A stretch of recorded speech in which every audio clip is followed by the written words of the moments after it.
Eagle जिसकी average life 70 साल है, जब वो 40 साल की उम्र में पहुंचता है तो उसकी नोकीली चोंच मुड़ चुकी होती है।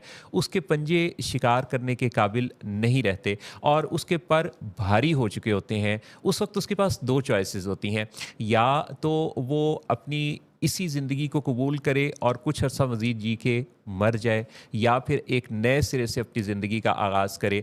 ये 150 दिनों का एक मुश्किल फ़ैसला होता है जो ईगल ने करना होता है। उन हुँ, 150 दिनों में वो करता क्या है? जो उस मुश्किल को चैलेंज समझ के कबूल करने वाला ईगल है, वो एक पहाड़ी पर चला जाता है।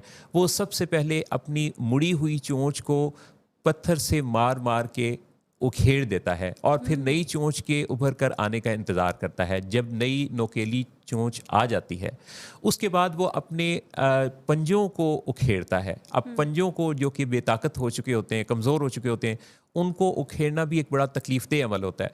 उनको उखेड़ने के बाद फिर नए पंजों के आने का इंतज़ार करता है, मज़ीद कुछ वक़्त गुज़रता है। हुँ, और फिर जब नए पंजे आ जाते हैं तो उन पंजों की मदद से वो अपने भारी परों को नोच डालता है, उखेड़ देता है और फिर नए हल्के ताज़ा परों के आने का इंतज़ार करता है। यूँ 150 दिनों का ये मुश्किल जो पीरियड है, उसकी ज़िंदगी में एक नई ज़िंदगी का आगाज़ करता है और एक नई तवानाई के साथ वो हुँ, अपने अगले 30 साल ज़िंदगी के इन 150 दिनों के किए हुए फ़ैसले की बुनियाद पे यूँ गुज़ारता है कि जैसे उसे एक नई ज़िंदगी मिल गई हो। हुँ, यही वो ईगल है जो बाकी सारे परिंदे बारिश होने की सूरत में बारिश से बचना शुरू कर देते हैं, और ये ईगल, ये उकाब बादलों से ऊपर परवाज़ भरने का फ़ैसला करता है।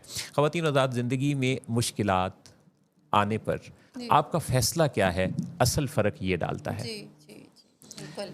अच्छा, फिर वो इसी में मोहसिन साहब ईगल जो है वो जी। अपना राशन पानी भी उससे पहले इकट्ठा करता है। जी, यानी जी, आप प्लान चेक करें उसका कि जी, वो जो अपने जी, आप को कर रहा होता है ना, रीबिल्ड कर रहा होता है, जी, रिकंस्ट्रक्ट, जी, तो जी, उसमें अपना जी। वो खाना-पीना भी पहले सेव रखता है। बिल्कुल, बिल्कुल, बिल्कुल। तो क्योंकि वो राशन का उसका इंतज़ाम बड़ा ज़रूरी है। जी, जी, जी, बिल्कुल। तो आप भी अपनी ज़िंदगी में जब कोई ऐसी मुश्किल पाएँ, तो ज़रूर देख लें कि इसके अंदर कुदरत की तरफ से कोई मैसेज होगा ज़रूर। जी, 2 चॉइसेस होंगी, हर वक़्त 2 चॉइसेस होती हैं, हुँ, आगे बढ़ने की या फिर रास्ता बदलने की। जी, अ, चींटी को भी 2 रास्ते मिलते हैं। जब उसके सामने कोई तिनका रख दिया जाता है, जिसे वो अबूर नहीं कर सकती, तो एक तो उसके पास ऑप्शन होती है कि उसका रास्ता अब बंद है, उसे पलट जाना चाहिए। लेकिन चींटी पलटती नहीं है, बल्कि उस तिनके के किनारे से होते हुए आगे बढ़ने का फ़ैसला करती है। जी।